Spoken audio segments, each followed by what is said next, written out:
And there we have the finale of Yuki Yuna as a Hero, the Great Mankai chapter. Episode 12 just aired. Got a chance to check it out.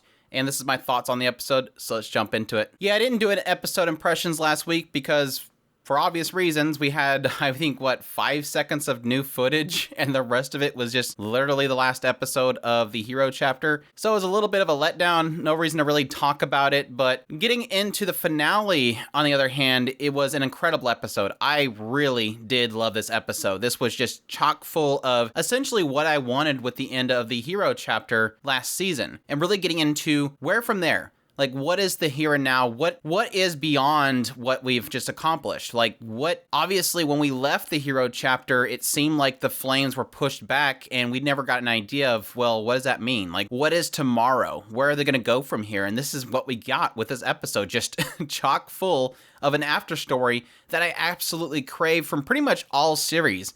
Every series that gives me an after story, I just eat it all up because it gives me an idea of what's beyond the horizon. So yes, as this episode opens up, we pretty much get an idea that the Taisha are pretty much in shambles. Most of them obviously have been turned into wheat, and the ones that are remaining were kind of seeing themselves as unfit for the divine tree. They feel like they didn't have enough faith, and so they were left behind. And we even get at some point, Nogi's even discussing the idea of stomping them out while they're still down. And it seems like around them, a lot of the public itself is starting to question the Taisha. The Taisha failed them. They're kind of in disarray. The wall has fallen. There's a lot of gossip about the idea that they can reclaim the mainland, that there's possibly survivors out there that they can go see, but it seems like the Taisha is still trying to keep power. They're trying to keep people from going beyond the wall, even though the wall is now down. There's rumors going around that the divine tree is now dead. There's no longer this god. The gods are now gone. All this kind of stuff is coming up. And it's all around this idea that Japan itself has been asleep for 300 years, and now it's time for them to wake up and reclaim the mainland. And again, this is a perspective that I was really craving at the end of the last season, was this idea of, well, what is to happen with the Taisha now? Because it seemed like the Taisha were completely gone. The only Taisha that we ever seen was Aki-sensei. Aki-sensei was the only one that seemed to be present. They had this one brief shot of her watching the girls as they were talking to the grave of Jin. So to finally get her actually confronted, we find out that she apparently has been working alongside Nogi. Nogi was obviously a puppet to the Taisha, working under the guise of the club itself, and now she's working for herself. She's decided going forward that she wants to work with the club and build another future. We did have a little brief scene where the girls all come together, kind of deciding what they want to do going forward, because obviously the government and everything's kind of shifting, and they need to kind of reevaluate how they want to handle volunteering. But as Nogi, again, is standing up and saying, let's squash the Taisha, this is the time to do it, Itsuki's the one that comes forward and says, no, look, we're still children. We still have our futures ahead of us. Let's just kind of keep to focusing on the people themselves and helping them recover and everything, rather than jumping out there and getting into the politics of things.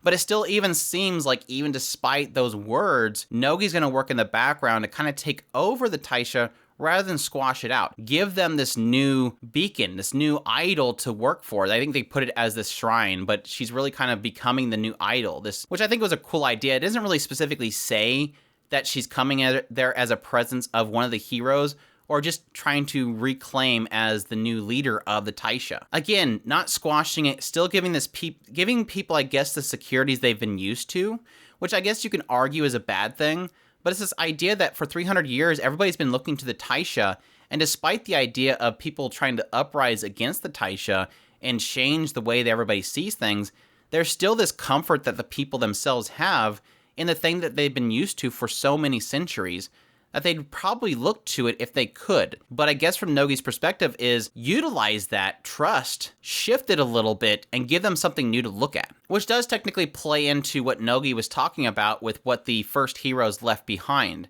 as they were fighting to hold back the forces while they kind of created this little boundary that they can live within. Their hope was that the future heroes will still see the idea that it's not always about just fighting, but also helping rebuild, helping people move on with their lives. And that was, I guess, the symbolism of the Ho itself, even though I had my fears of it turning the whole Higurashi route with the ceremony. Don't do that. Don't do the harvest ceremony thing. And this kind of jumps forward 4 years. We kind of get an idea of even further beyond what is in store for the characters themselves, as we obviously again see that Nogi takes over the Taisha. They're kind of now rebuilding things in that regard. But additionally, you have a whole team built around going out to the mainland and checking for survivors or anything new. They can kind of look into that and kind of scope things out. And Togo and Yuki are kind of heading that. They're going in first. And it looks like all the sentinels and everybody is all also going to be gathering as well to go venture out into the mainland, which was kind of cool. And it seems like additionally, Itsuki became an idol, so she's singing. And then you also have Fu apparently became part of a research group. This is probably the only thing that I really didn't gather what was going on there. And that it has Fu is working with this group that's researching something that was at the border. My assumption was, prior to the 4-year jump, they pulled this big, huge green rock out of the ocean. And I'm assuming that that was some sort of seed of the divine tree, because they're claiming that Fu being in presence of this fuel makes it react in some way. And they're thinking it's because she used to be a hero that it's reacting to her presence. But then when they show this brief scene of Fu with the researchers and this weird fuel or these rocks, they were noting the idea that she says something to the effect that she feels like the divine tree is answering, and that it's always been a neutral thing, but now it seems like it's understandable or something like that. So it's implying that possibly this thing was the divine tree and that it still has a presence there, which is kind of interesting to add into the mix. I'm not sure why they're turning it into fuel, but that's a thing. Some sort of energy source to fuel motorcycle. I don't know. Like I said, that whole thing was kind of weirdly played out. But like I said, I'm assuming it's insinuating that they're making the vine tree into fuel or something. I don't know. But it's a nice thing to add into the conversation that we did have previously with Mibuki and Aya, where Aya felt like, you know, in her mindset, since she's always lived her life for the divine tree and everything, along with the other Taisha, she almost feels like she has nothing left. She's kind of our perspective as to the mindset of the Taisha now, and that they no longer have this god that they can speak to anymore. And the way that Mibuki puts it is that, you know, despite not being a god there, it does not mean that they cannot call out to it or cannot speak to it still. But it does give this idea that, even though it seems like the divine tree is gone, there's still a presence there. There's just like maybe a very minute presence that may be able to come back at some point if they called out to it enough. Which, I mean, depending on how you see things played out, the entire series is a good thing or a bad thing. I mean, it never really insinuates the divine tree was a bad thing. It was just that the gods themselves were all kind of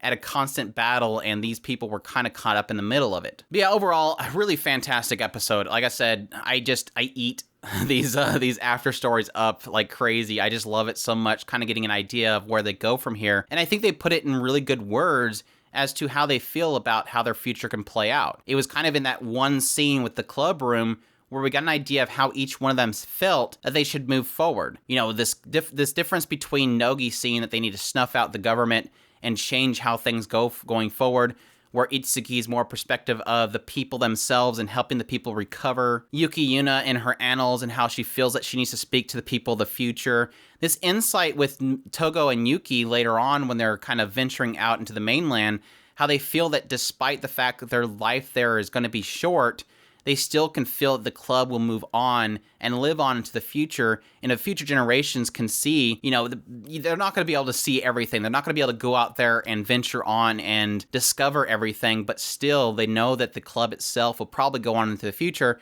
to continue these steps to moving on to the future. But yeah, absolutely loved it. I have and it sucks because I have my issues with the series as a whole. No, don't even get me wrong.